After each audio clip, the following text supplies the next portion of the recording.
from the Hillsborough County Sheriff's Office and Captain Travis Moss from the Tampa Police Department.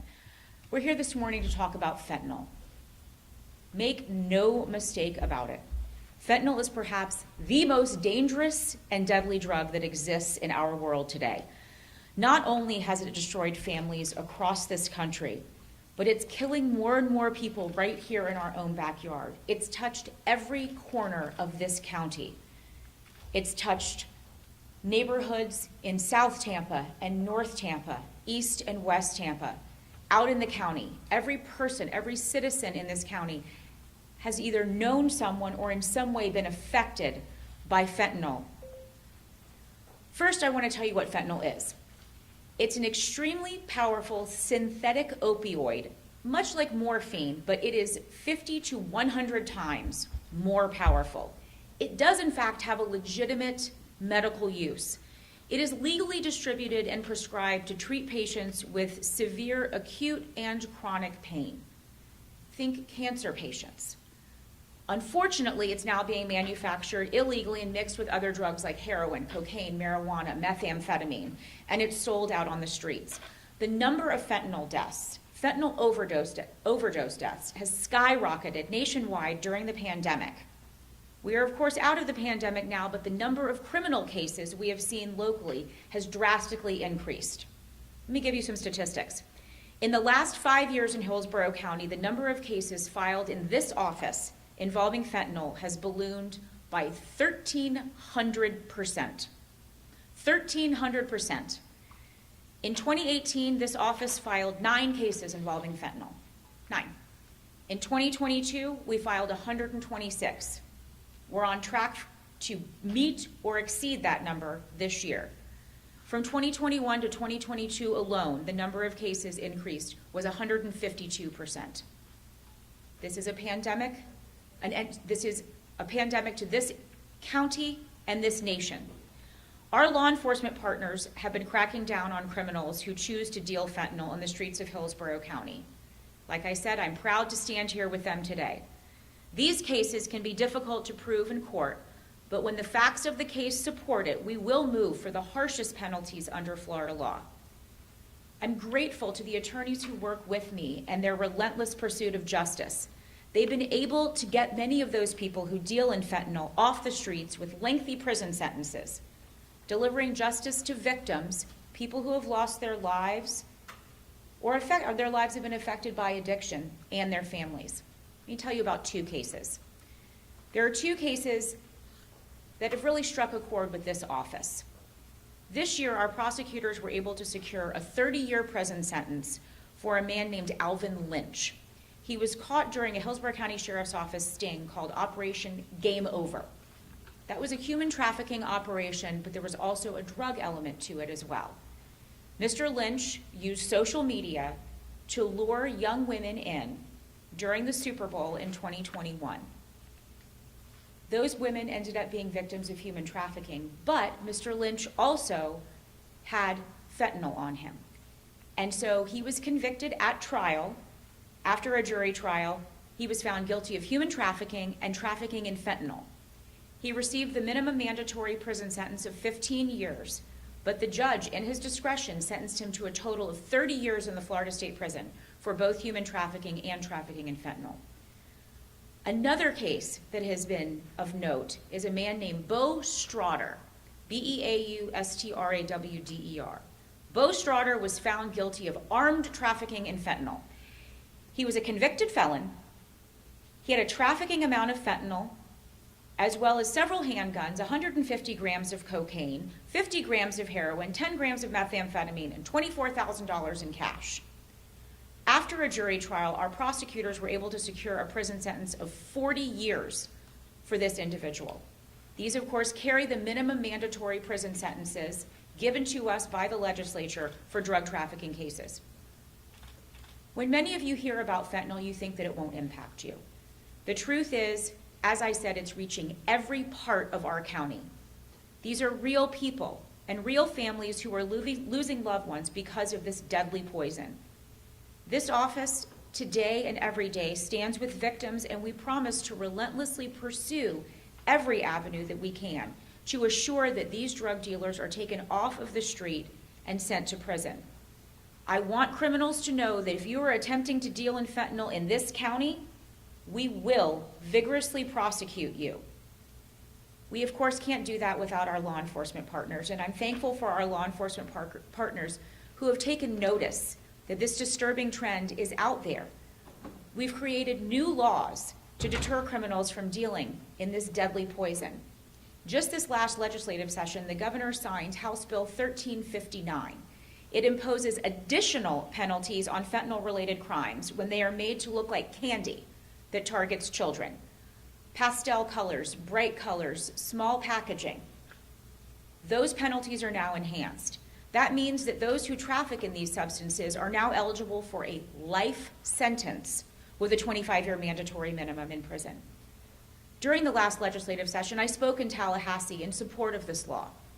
I'm pleased to say that our legislature is doing their part in strengthening the penalties to deter criminals who are choosing to distribute this poison in our county and on our streets.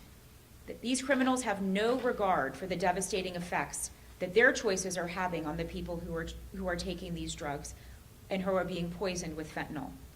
Both the Hillsborough County Sheriff's Office and the Tampa Police Department and their leadership have been absolutely incredible partners in the fight against fentanyl. I first want to invite Colonel Ura to talk about his agency's efforts. Thank you, and thank you to our outstanding State Attorney Suzy Lopez for her continuing unwavering dedication in pursuing justice and prosecuting those who seek to victimize our community by poisoning them with these substances. As stated by the State Attorney's Office, and I don't want to overstate this, but quite simply, fentanyl kills. This isn't an over-dramatic statement. This isn't reefer madness type stuff from many, many years ago. It kills, and it's something that unfortunately can kill the first time you try it.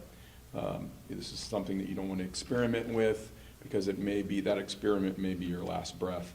As the State Attorney's Office says, fentanyl is by far the most dangerous drug that we're seeing today, 50 times more potent than heroin, 100 times more potent than morphine.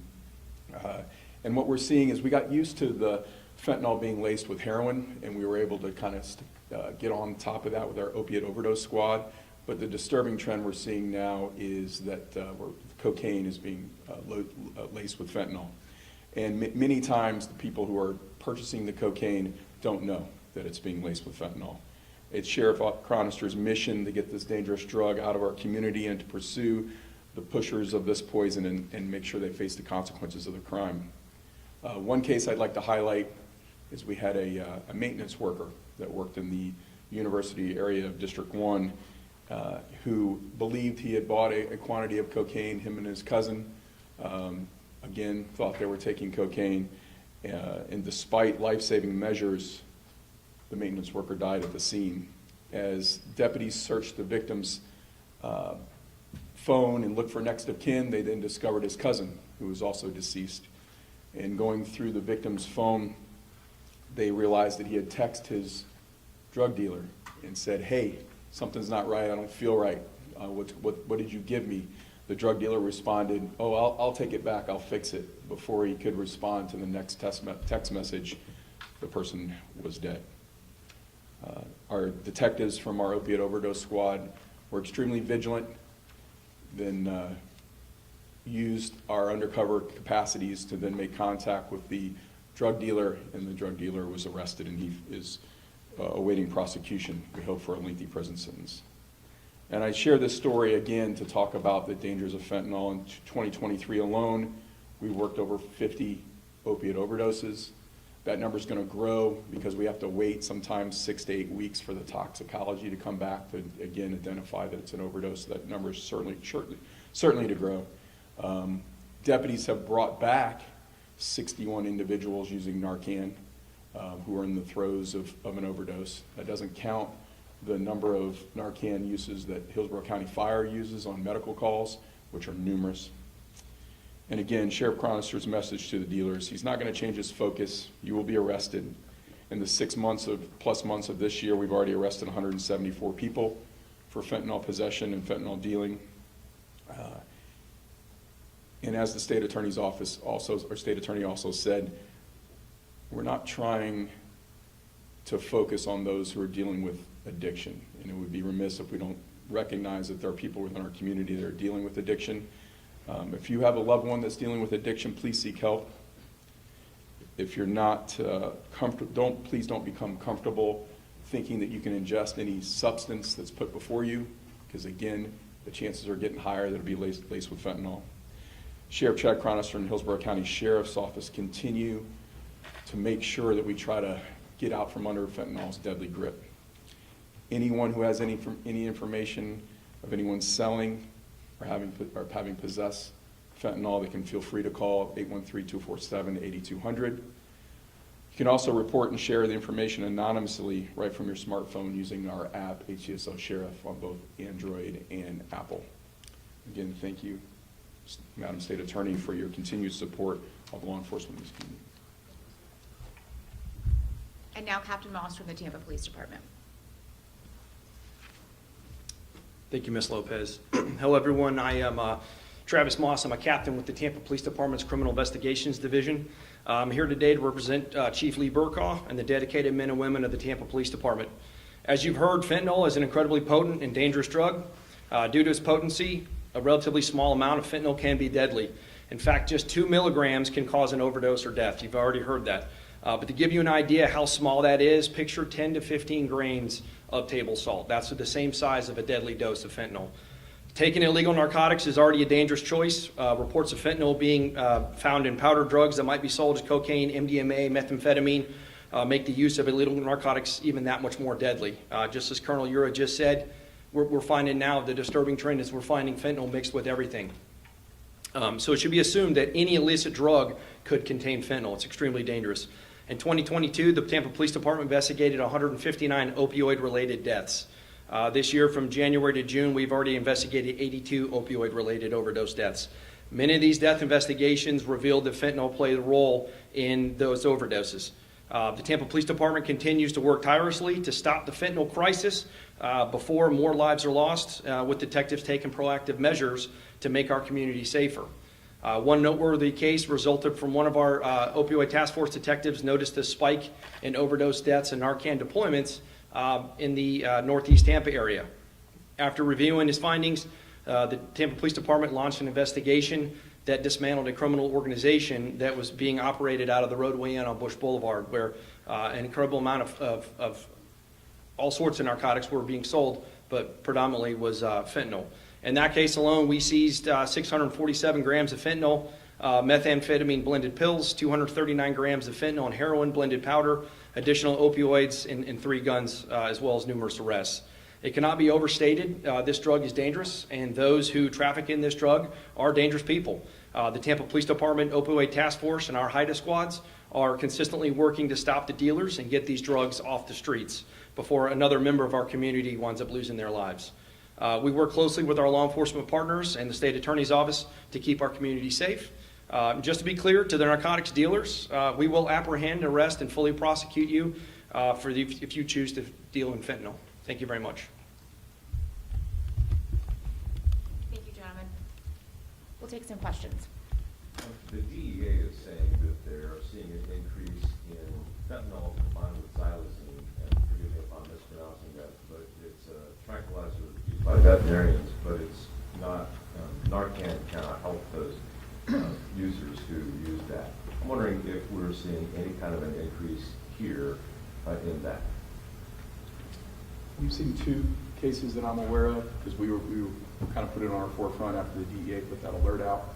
Thankfully, we haven't seen it, as much as we have with just the polydrug stuff with the more typical, as the captain said, heroin, cocaine, Molly, MDMA, things like that. Some ketamine sometimes. Yeah. What strategy do you maintain to protect John Oliver's life from this drug? I'm sorry, can you repeat the question? Yeah. What strategy do you maintain to protect John Oliver's life from this drug? To protect John Oliver's from this drug. Oh, yeah, so, well, the best thing is education. Really the biggest thing is, and if I can say this, what we're really seeing is pretty much a lot of these deaths we find it's a kid who's a recreational drug user. They're not doing it all the time. They might have gotten what they thought was a Xanax bar or an Oxy from a friend, and they don't realize it's really a pressed fentanyl pill. That's what we're mostly seeing. We've gotten thousands of these pills from different places, and even if someone says, hey, just take a quarter or a half, again, 10, 15 pieces of table salt, that will kill you. And so what we're seeing is it's really up to the parents to really educate your children. Do not take any pill that they get from anybody, because even if it looks like these things are made to even look like a regular pressed pill, like a pill that comes from a pharmacy. They're made to look like Xanax bars. They're made to look like Oxycontin. They're not. They are pressed fentanyl pills. Chances are, if you're getting them off the street, the chances are that is a pressed fentanyl pill that is made somewhere in another country that has been shipped over here and then is sold illicitly on the streets. It's very cheap to manufacture. It's cheap to smuggle over here, and so again, to the parents, the most important thing is to make sure you educate your children. Do not take pills off the street. That's not what you think it is. Chances are it is not what you think it is. Kind of touching on people who don't realize the drug they have is containing fentanyl. Some drug policy advocates are concerned that these kind of policies that are high on severe penalties could discourage somebody if they maybe charge their friend $10 for Xanax and then it has fentanyl, that they're going to be a fentanyl dealer and not report an overdose or something like that. How do you deal with those concerns of kind of people who aren't the high-level drug dealers getting caught up in this? There is a Good Samaritan clause in the statute that does have some protections if you're to call 911 to get help, but that's a difficult question because the reality is, as the captain, as the state attorney's office said, we want to say, how about not take anything? Instead of trying to gamble on the fact of, hey, because the reality is, if you're selling Xanax bars, that's also illegal. Also, depending on the weight, is trafficking and has a minimum mandatory and stuff. So it's a lesser of two evils, except for this one, you end up going to a funeral.